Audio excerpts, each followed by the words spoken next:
Chefe bancada Fretilin, David Dias Ximenes Mandati, Husuba Timor Sira, nebe Moris Ihanasan Seluk, Hamutuk Ona to Hari Paz Dame Justiça Ihanasan Timor-Leste. Chefe bancada Fretilin David Dias Ximenes Mandati, hato idaneba jornalista Sira, ihanyak narfatin Parlamento Nacional dele quarta-feira semanane.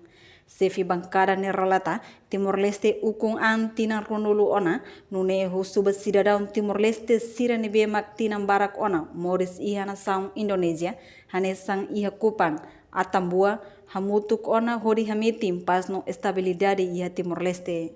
Atu reta respeito malu né quando ita começamos a valorizar balu até itene malu selo iha tan saída makawi hanisa né também ita emanela iha emaida que morre isolado.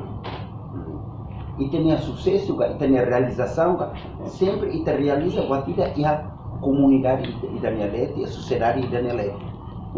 Avaliação ba ita tinha di aka art né, ita tinha mal ser mak se avaliar. Ne duri ita tinha conduta ser né, mak se lori ita ba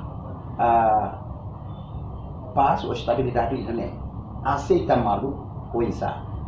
Ita how dihang nafatin apesar de 20 anos só how dihang nafatin que ita nem negara pós conflito ou então nação pós ao conflito agora ita define fala ita nem conflito nem onsa então ele ita ulu qual é que kanawat dikata ita simu malu para depois ita nem divergência sirne la bela iha mas vi simu malu ida né ita tem que hari fali dia kata simu malu insa label simu malu bulat deh ida ki ini afati par dia kata hau nese relaciono hau ne malu ne ba Chefe bancada nemos dehang tempo to ona hodi halibur hamutuk atu o insa bele considera malu hodi hametin dame malu simu malu aceita malu nudar Timor Rasik. Reportagem Imelda Fátima, Televisão Timor Post.